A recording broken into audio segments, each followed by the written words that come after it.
Okay, fantastic, and good morning again, just for the new recording. I'm joined today at this launch with a group of really amazing activists and community leaders who have really been thought leaders and pushing the edge of raising awareness of a lot of these intersectional issues, as Ruth mentioned.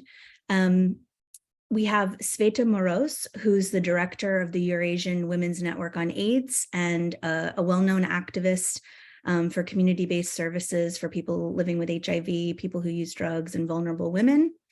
We have Putri Tangan, who's a director on the board of RIN and works very closely with organizations supporting women living with HIV.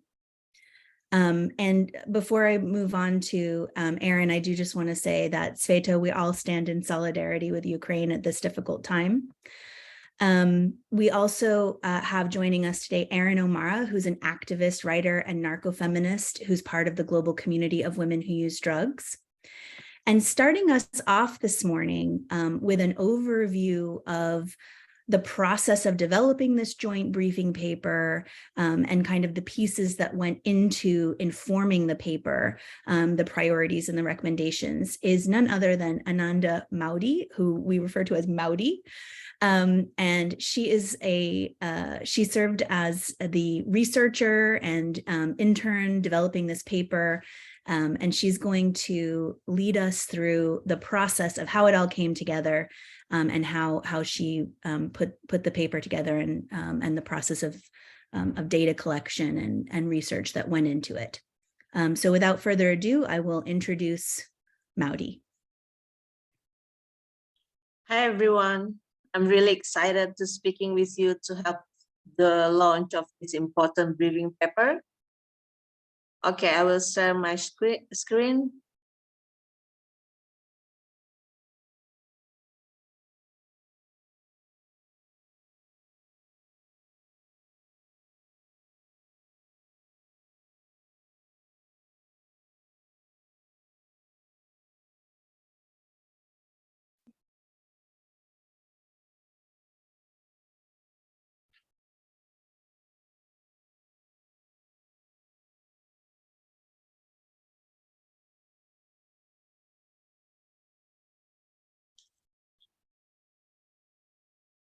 The goal of the paper is to support inclusion, understanding, and advocacy for networks of people living with HIV/AIDS, activists, service providers, and other stakeholders in order to improve rights, dignity, and health outcome for women who live with HIV and who use drugs. The paper was developed from community interviews and literature review as part of a Women and Harm Reduction International Network internship in collaboration with the ICW, or International Community of Women Living with HIV. And I will try to give you an overview of some of the content and highlight a few quotes from community in my slides. Importantly, the paper features lived experience accounts from women who use drugs and who are living with HIV. It explores several pertinent subjects that resonate globally. In addition to consideration of sexual and gender-based violence, stigma, discrimination, and criminalization, this paper also provides clear recommendations relating to health services, research gaps, sexual and reproductive health, and rights and close-setting contexts. Some of the issues may be familiar to you and some pose newer, critical, and unique considerations. But it is important to ignore that women who use drugs and who are living with HIV in many countries are harmed by criminalization. Sometimes even the compounded criminalizations of HIV transmission, drug use or possessions, or sex work. Criminalization adds to the risk of violence and also deters women from accessing health and justice services. Stigma and discrimination related to HIV status and to drug use, especially injecting drug use, is potent, gendered, and compounded against women who use drugs and who are living with HIV. We face harsher stigma within families and communities and are often seen as unfit mothers or unable to manage our lives. These harmful stereotypes deter us from accessing health services. Discrimination in medical settings can leave women without access to needed services and commodities and also leads to rights violations.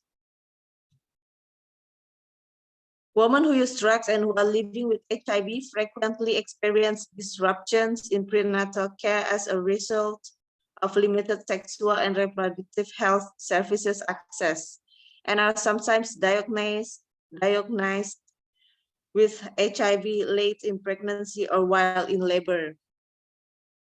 Vertical transmission rates among HIV-positive women who use drugs are significantly higher than among other HIV-positive women.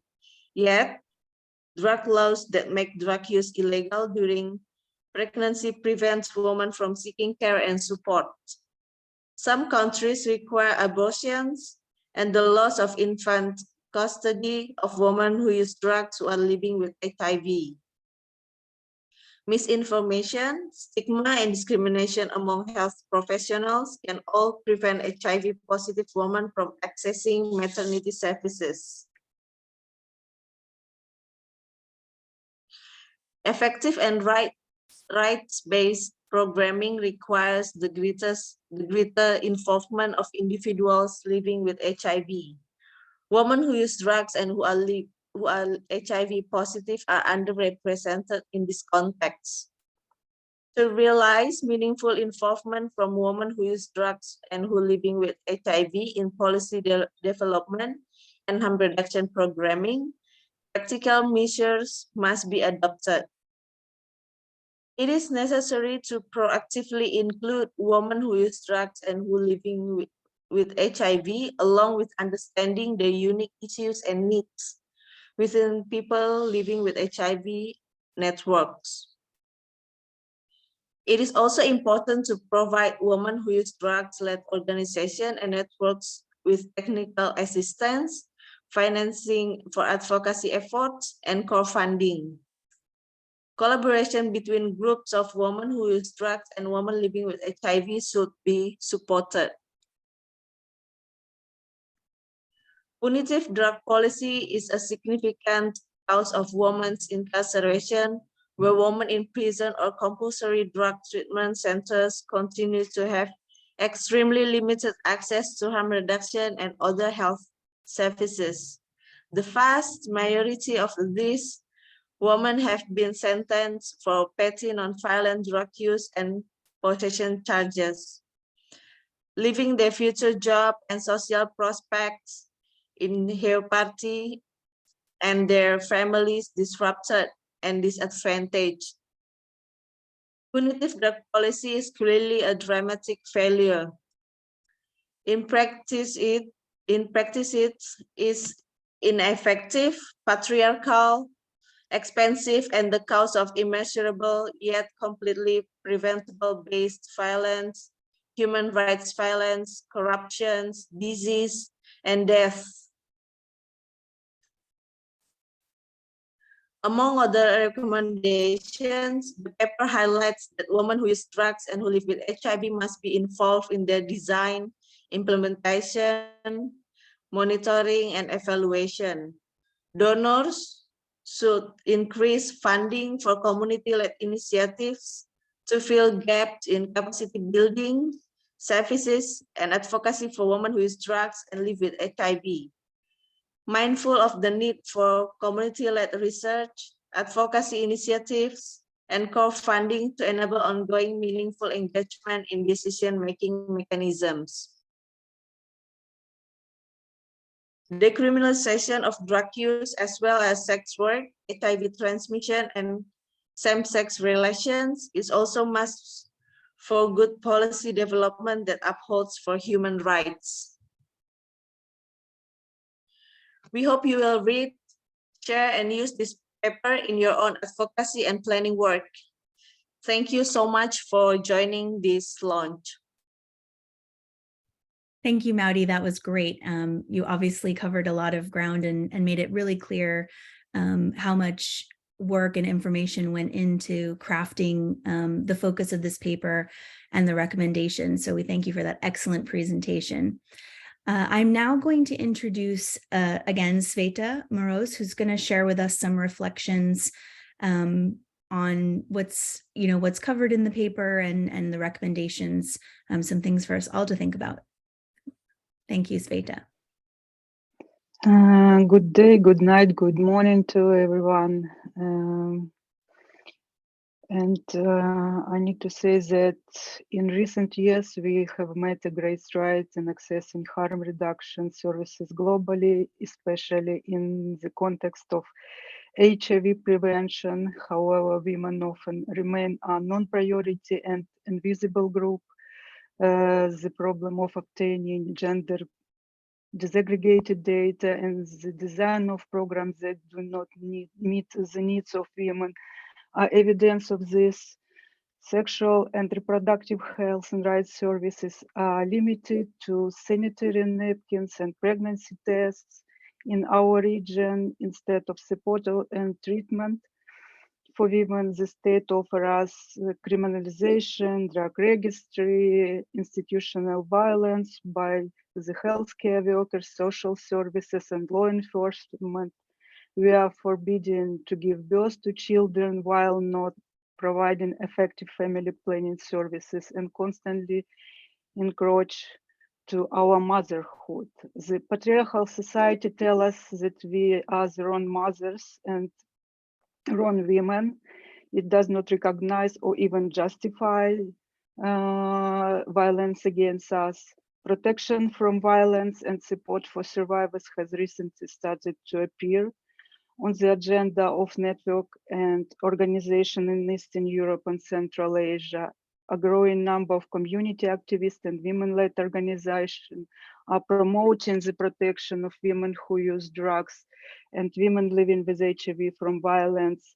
Thanks to them, crisis centers and shelters have become more sensitive to the problems of violence against our women, removed their provision in their provision discriminatory clauses requiring sobriety and the absence of HIV infection.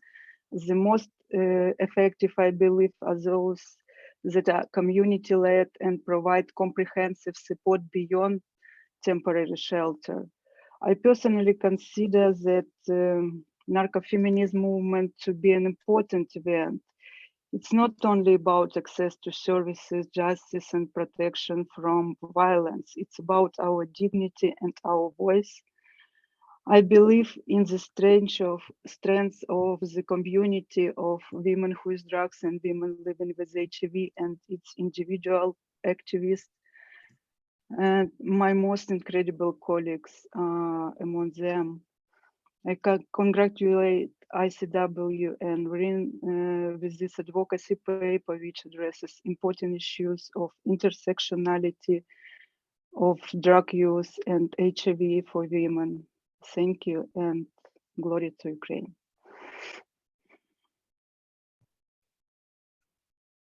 Thank you so much, Sveta, for sharing a lot of really important reflections on the voice of women informing policy and practice. And it's something I think that has really been incredibly important as a foundational principle for this paper, and something that should inform all of our advocacy going forward on this and really with with any advocacy that we do, is to put the voices of women at the center. So thank you for that. I now would like to introduce Putri Tangan, who's a director on the board of WIRIN, as I mentioned, and she's going to be sharing with us a little bit of information about how women who use drugs and are living with HIV access services. Okay, thank you, Sophie. Hello, everyone. Good day and good evening. and Putri from Women and Harm Reduction International Network.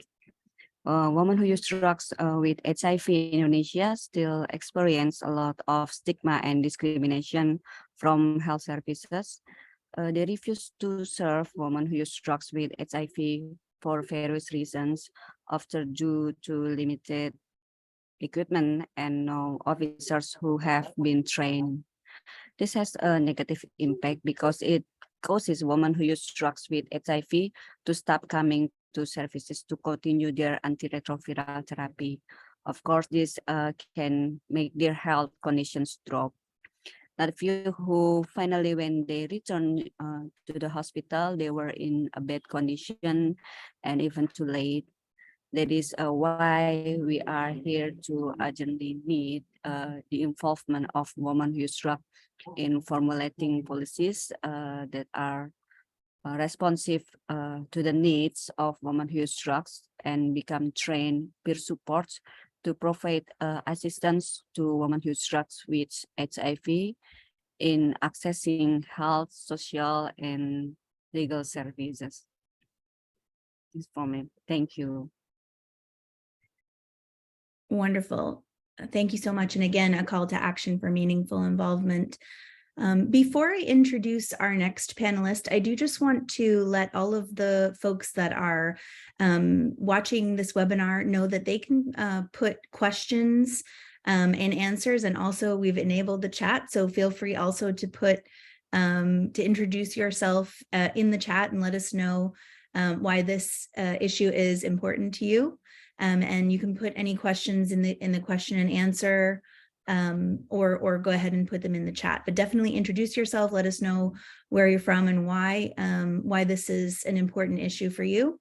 Ruth has also put a link to the briefing paper in the chat, so you can access that. And without further ado, I shall introduce Erin O'Mara, who is an activist, writer, and narco-feminist, who's going to share with us some of her reflections on some of the issues impacting women who use drugs and women who are living with HIV. Oh, you're muted. You have to unmute yourself. There you go.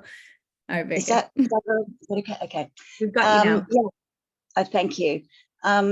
Yeah, again, I just want to say from everyone in the UK to send loads of love and hope to all the women in Ukraine, and pray that the war ends really soon. I love the document, and for me it raised lots of issues and pointed really to the fact that from flowing from every line is in the paper is really a huge evolving discussion. I mean, in Britain, we've overcome a lot of challenges since the days of some of the really brutal discrimination in the early 80s and 90s. And now we're faced with a sort of changing landscape that is from years of stripped back services. And while HIV has changed, the needs of women who use drugs haven't. And as such, we're facing more isolation and less service provision across the board. Obviously, we know the keys involving positive women who use drugs in the planning, implementation, monitoring, and evaluation of services. And hopefully we'll start making headway in changing services so they're more accessible and inclusive for positive women.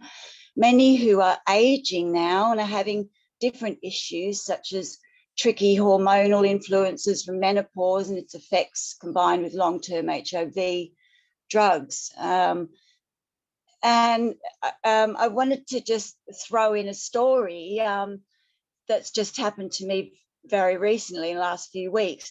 I'd always felt that as a positive drug using woman, that I was one of the last years ago to be encouraged to get onto treatment, because there was this fear that I wouldn't take my meds properly because I was a drug user. And by the time I actually started taking treatment, I'd sort of looked around and it seemed like everybody had already been on it, except for me and my peers. And since then, it seemed like it's been like pulling teeth to change drug regimes. I've had a lot of struggles settling on various drugs, but I've there's always been this underlying thing about, you know, junkies don't take their meds properly. And so they don't want to give them the new drugs or the latest drugs in case they get resistant or start ruining their chances of, you know, having combinations left, you know, for them to be able to take. And, you know, those sort of unspoken, sometimes spoken, well, it's discrimination really, but it's you know, it makes it very difficult to you just start it puts obstacles in the way. And you know, taking bloods is another thing, and which is always can be very difficult for women who inject drugs. It's and a lot of places don't let you. My clinic's quite good, it allows you to take your own bloods, but these things sort of put obstacles in your way. And it you need people who have an understanding of the issues that women who use drugs face, because they are different. And I see all the time peers of mine who, you know, who they go to a methadone clinic, so they see a doctor every couple of weeks, but they have so many health issues that they end up dying from. And you think, how is this happening when they're going to medical care regularly? And it's because we don't address these issues. We don't speak to women who inject, positive women who inject drugs properly, or we have treatment in silos. So we look at one thing, but we don't look at another thing. So yeah, these things create obstacles. And I just wish we had some more integrated services for women who use drugs that openly addressed some of these issues. And I just think, I mean, intersectionality is finally giving us a clear language, I think, understood by researchers and academics, and it provides a bit of a lever into how we can address these issues of layered discrimination and the mismanagement of positive women's needs in the patriarchy that we all live and struggle in. But thank you for inviting me to take part in such a great paper. I'm really glad. I think it's fantastic, and it's a real springboard into these discussions that need to happen. Thanks. Thank you, Erin, for providing some really specific examples that I think are really informative to understanding exactly how failure to address layered experiences and put women at the center are really harming people and harming and harming efforts, harming the HIV response. So it's really, really important. We have a lot of questions, so I hope the panelists are ready to answer questions from the audience. The first one is a question that I think really drove the underpinning principle of developing this paper. Someone from the audience has asked, we've mentioned and talked about the importance of feminism. Sveta mentioned it, Erin mentioned it. It's kind of at the heart of the paper, but is the feminist movement, more broadly speaking, inclusive to women living with HIV and women who use drugs? And are there good examples or perhaps, challenges that we need to be aware of with the broader feminist movement? And I'll open that to anyone on the panel who wants to respond with reflections on inclusivity in the broader feminist movement.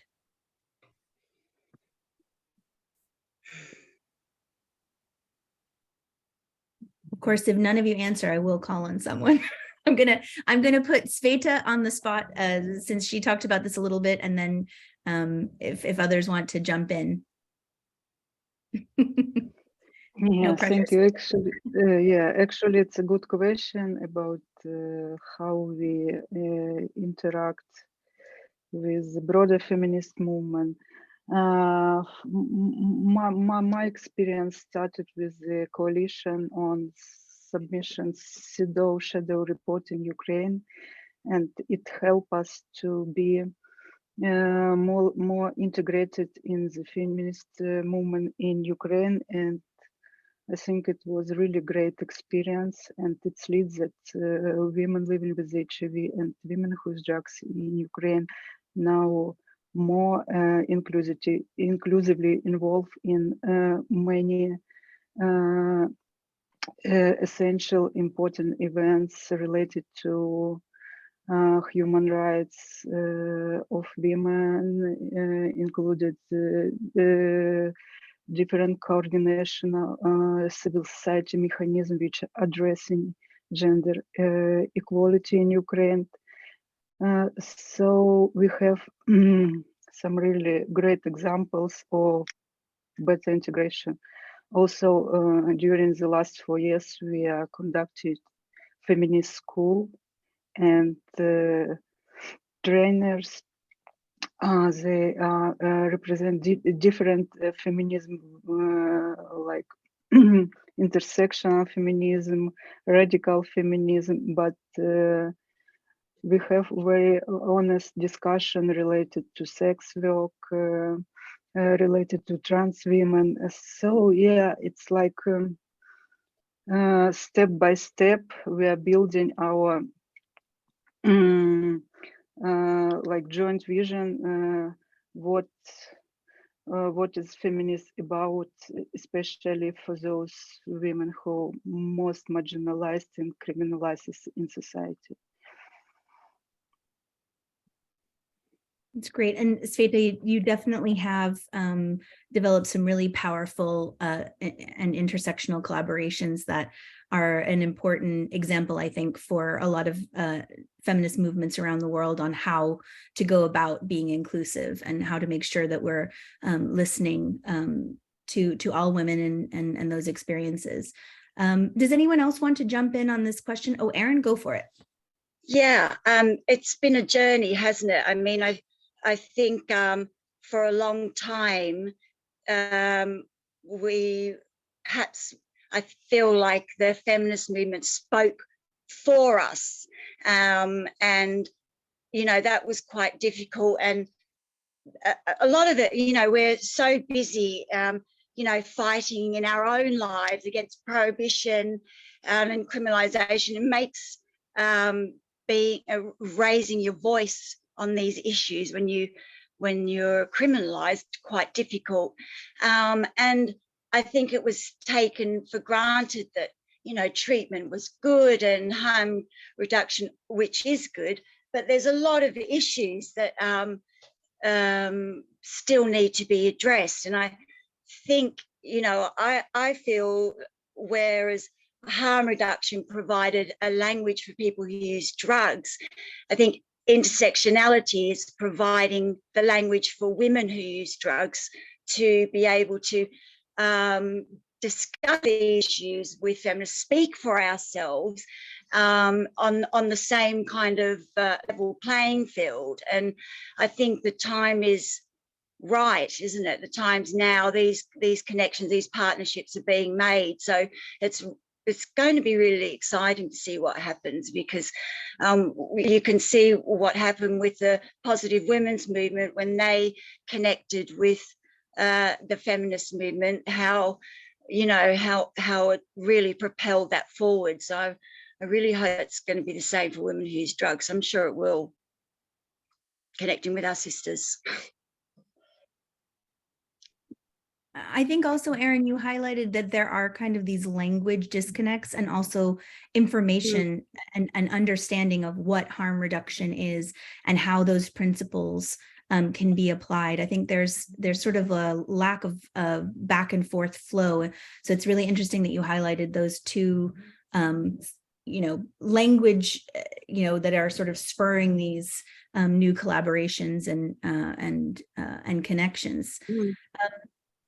One of the audience members has asked that given harsh drug laws, and they point out in Southeast Asia, but I think there are pretty harsh drug laws in many parts of the world, how are communities responding to HIV treatment challenges, particularly for women who are detained in closed settings, and they mention here in compulsory treatment centers. Does anyone want to reflect on, they ask whether this is covered in the paper. I think it is touched on It is touched on in the paper, but obviously it's an area that is deserving of more focus than can be covered in a briefing paper. But so if there are reflections on how communities are addressing this, and also where we need to go in terms of improving this really difficult, challenging circumstance. Ruth, I may put you on the spot here to respond to this one, but anyone feel free to jump in terms of the challenges facing women in particular in closed settings. Thank you, Sophie. I can kick off, and I think it would be interesting to hear as well from maybe Putri, given that this question was focused on the Asia region where compulsory drug treatment centers still exist. The United Nations has long called for their closure. It's been well established that they're not effective, and they are sites for human rights violations. The paper also points out that these settings totally, starved of adequate services for women. So that's the short answer, but somebody else might like to pick up from there.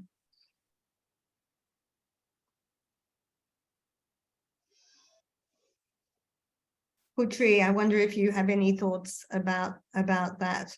I mean, obviously it speaks to the need for ongoing, I think it was 2010 when the United Nations made a clear statement that these centers should be closed, and they continue in a number of countries.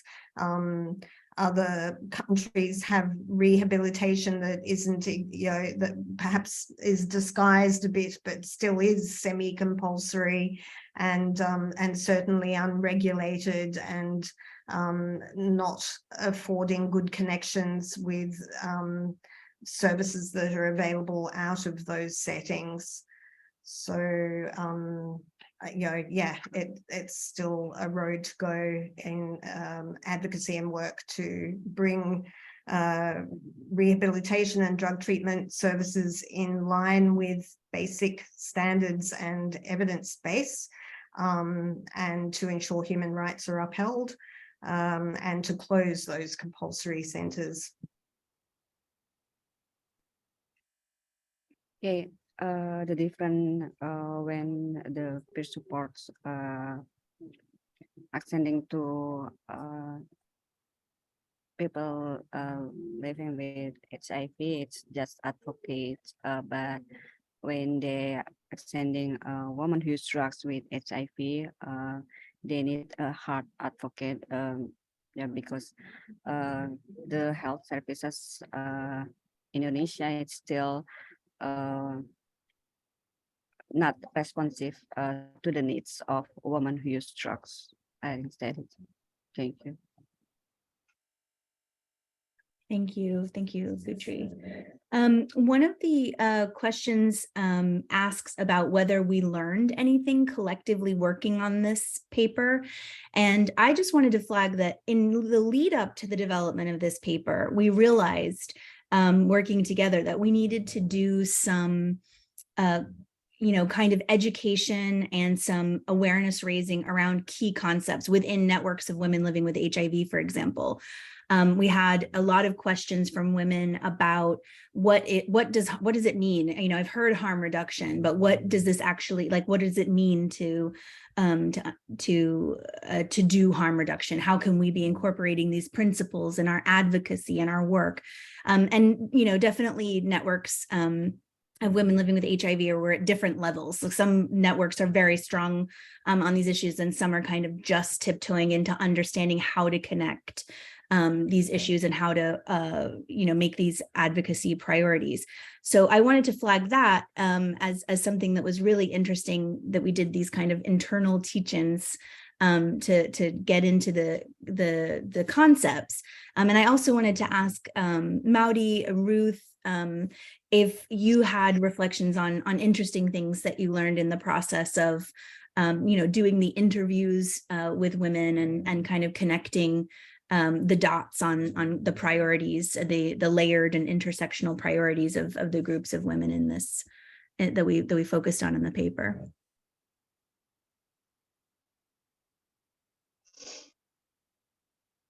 I think one of the things, as Maudi said in her presentation, that's really different and important about this paper is the lifting of voices of women from different countries, and the rest of the paper sort of hinges from those. And some of the stories that came up I really haven't seen elsewhere in the literature. Some really important detail that just isn't spoken about. And that was a real eye-opener for me, having worked in this field for a long time, to through this process get additional layers or really nuanced and in-depth insight on considerations that really should be being flagged much more than they have been so far.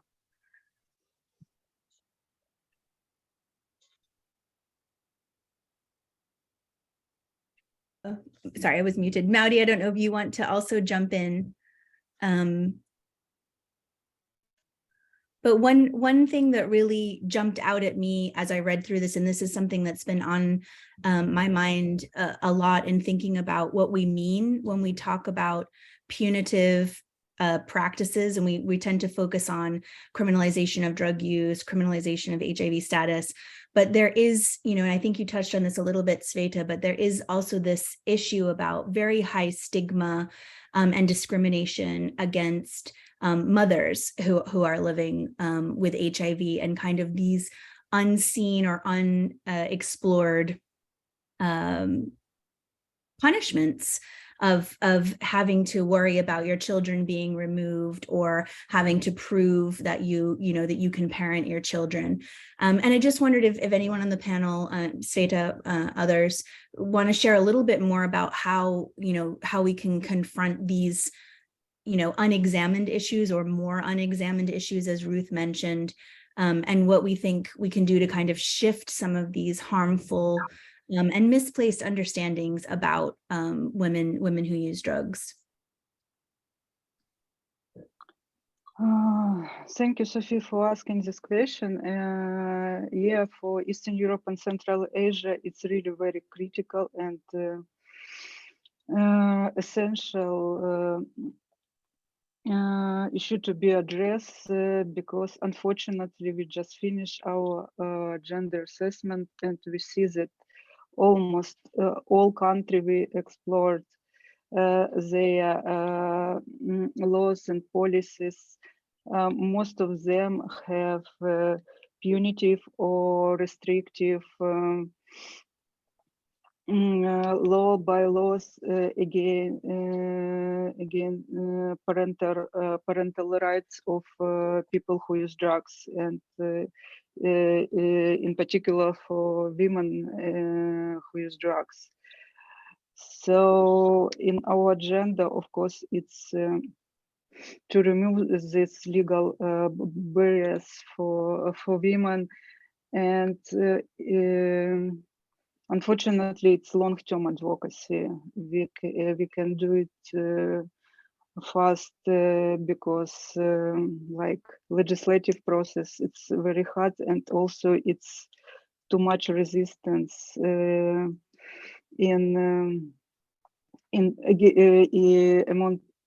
parliamentarians, among state officials, and also within society, like stereotypes that women who use drugs cannot be good mothers. So what we have now, of course, we need to more investments and resource mobilization around this advocacy, especially for community-led advocacy. We have examples of successful cases,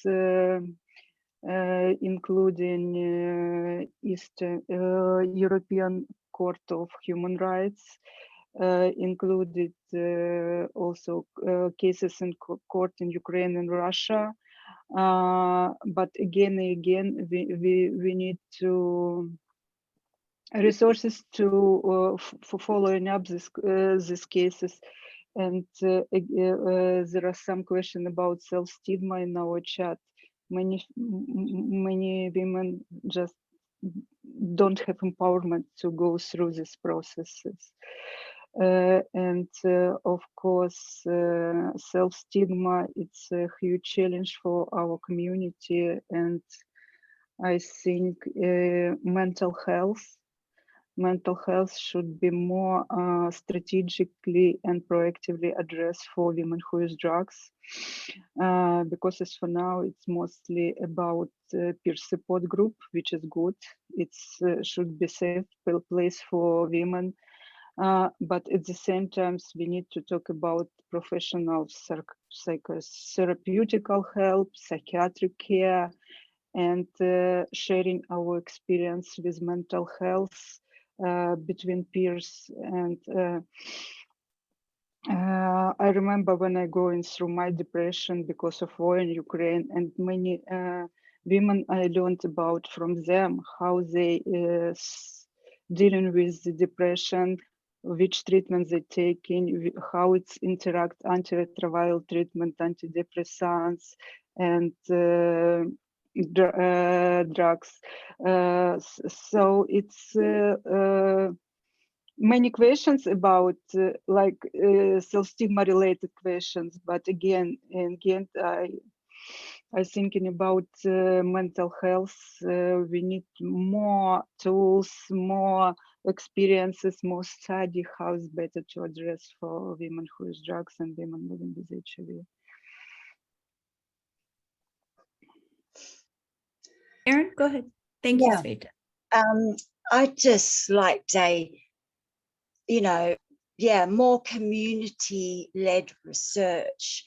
And I love that was brought into the paper as well, because sometimes I wonder, we want things that are evidence-based, but sometimes I wonder where that evidence base came from, and who was included in it. Sometimes I don't think that our community is like, for example, in methadone clinics, if we end up going into places like that, getting some shelter from the storm, but then treated so punitively that you end up back out on the street because it's better than being controlled and mismanaged in these kind of places. Rehabs, those sort of treatment places can be hell, really brutal places in many countries around the world. And a lot of the times they're not asking the right questions about when they look at these kind of treatment options.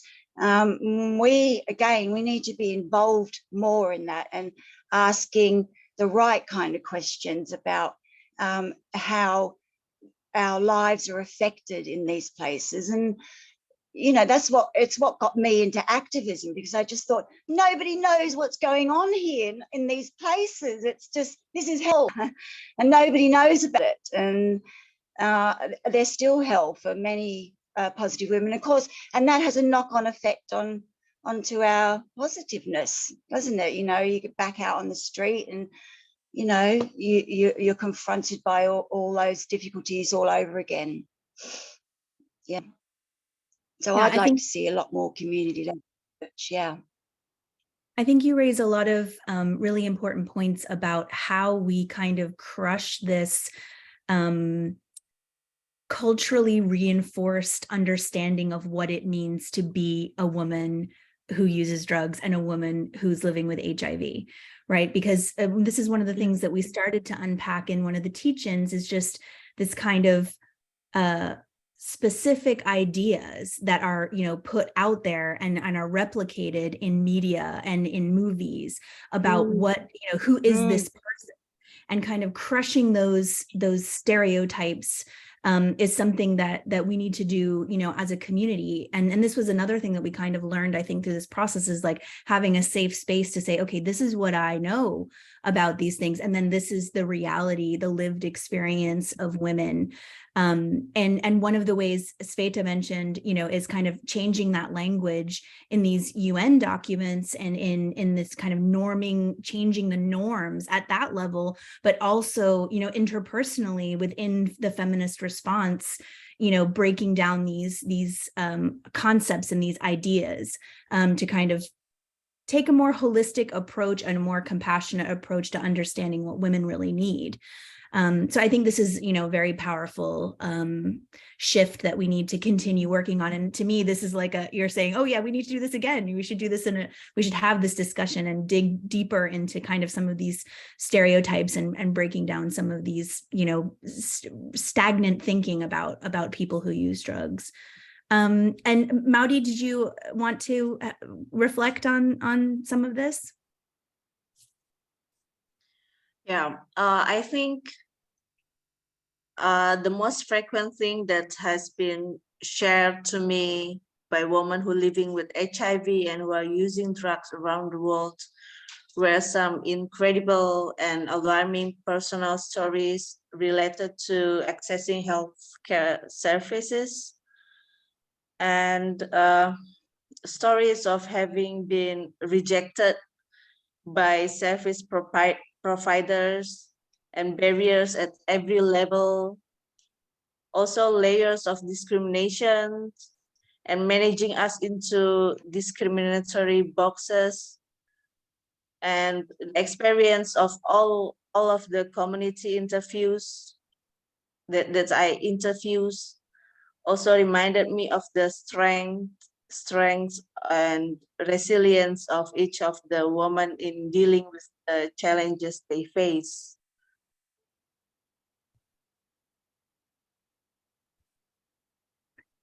This is sort of what I think also I felt strongly about in the paper, is kind of understanding these actual experiences. So not just, these ideas about what the experiences are, and some of the things that folks are posting in the chat are pointing out, intersections and experiences in different countries and different places that, are hidden or are not visible, I think, in advocacy, in a lot of advocacy efforts. And it's something that we need to I think, collectively address in a more systematic and stronger way.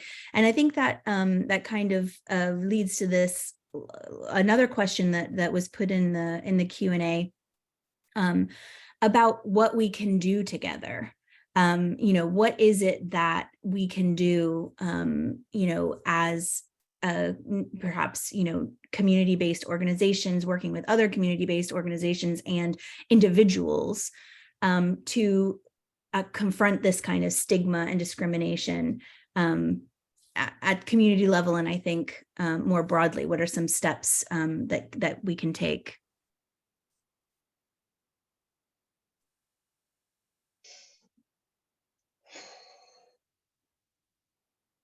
And Ruth, not to put you on the spot, but I know we do have some recommendations in the paper for what community-based groups can do. And we do also have recommendations for service providers. I think folks in the chat have been mentioning, some of the challenges around training and sensitization of healthcare providers to provide holistic care that understands that, women are people, the strange concept that women are people too, and lead complex lives, and also some recommendations for governments and donors. But focusing in on, I think, on the community piece. Yeah, I hope everyone will have a look at the paper and check out the recommendations. I think the common thread through all of them is, meaningful involvement of women who use drugs who are living with HIV. And for community, it's, about, I think, particularly HIV networks really kind of proactively ensuring that women who use drugs are given space to voice and discuss their needs, and that those be taken on by networks, and that women who use drugs networks also need support and core funding, as Maudi pointed out in her presentation. I think also that there's really kind of exciting things happening that have been brought up by a few of the panelists and yourself, Sophie, in the growing discussions around the importance of intersectionality and breaking down the artificial siloing that happens with key population service programming that leave many falling between the cracks, including women who use drugs. And I think, you know, we lack opportunities to address that breaking down of the silos at the moment. I'm hoping that with the new global AIDS strategy and the focus particularly on removing gender barriers, you know, that this will present a real opportunity and not again leave women behind, women who use drugs behind. So, yeah. Yeah, I think you make a really important point that we have to, you know, overcome the kind of, you know, whether it's intentional or not, a kind of divide and conquer, splitting and siloing of groups that are working on what are really, you know, intersectional, interrelated, interdependent issues that impact real women's lives. So we're coming to the top of the hour. This has been, I feel like we could have a lot of more discussion about this, and there's definitely lots of other things in the chat that we haven't gotten to, you know, about the kind of delicate or sensitive nature of some of the stories that women have shared that have, you know, traumatic impact on their lives and emotional well-being, and, you know, trying to have these discussions without re-traumatizing women. I think these are things that we always need to be conscious of. But I will just open it up to the panel. If there's any final thoughts or comments or suggestions for future collaborations or anything that you'd like to share with the audience, you know, as we sort of round out the discussion on this briefing paper.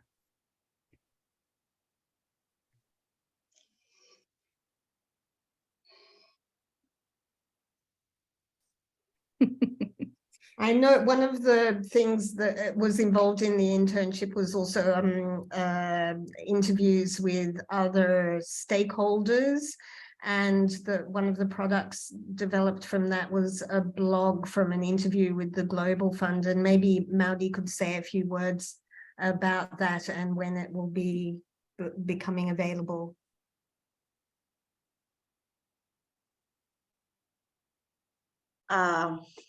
From that interview, I found it particularly interesting to note the Global Fund priority for removing gender-related barriers to HIV services.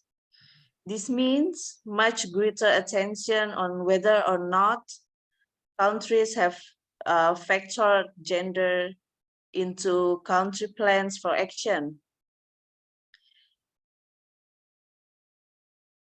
And this means considering whether the proposal includes plans to address women who use drugs, not just people who use drugs, and gender responsive services in their harm reduction efforts, and whether there are plans for spaces where women who use drugs can feel safe to go and have their needs met, outreach workers who are women or trans and gender diverse people, and plans addressing the kinds of stigma women, trans and gender diverse people face in seeking to access services. And the new cycle has other new elements for countries that apply for harm reduction funding, which are relevant to our community and which are detailed in a blog on our Global Fund interview. The blog will be launched to coincide with the ICW Global Fund 101 webinar coming up later this week on March 2. Thank you, Maudi, for that shameless plug of our Global Fund Reinforcing Gender Equality webinar at the end of this week. We hope you'll join us. And we'll definitely be posting this in-depth interview that you did. It's a really interesting read. I can promise you all, and I hope you all will read it. Any other kind of last thoughts or calls to action from the panelists? Yeah, I'd just like to say, I kind of feel like harm reduction needs some updating, and there's room for it to evolve, and the room is for women who use drugs to have more of an input in harm reduction and what it really means, and how we can broaden the discussion to be more reflective of our lived lives. And I think, you know, sharing, creating partnerships with the women's movement, because I think a lot of people don't know, like I said before, our stories. They don't know really what's going on in the underground. You know, I think it's sharing some of those stories, and, you know, sharing the platform will be really good for all of us to move forward, to move women's issues forward. Yeah, so I think it's a kind of exciting time for both harm reduction and women's issues, positive women's issues. Yeah. Excellent, thank you. Maudi, Putri, Ruth, Sveta, any final words? I think it's important to say a couple support words for those human rights defenders among us who were survivor of repressive governmental approaches. Those women activists who use drugs and living with HIV go through prison, detention, and in Ukraine, my colleague just was released in October. Social workers of my grassroots organization, Natasha Zelenina, she spent 5 years in prison because she was OST program client. And my word of solidarity with all women who use drugs and are survivor of punitive and repressive drug policy.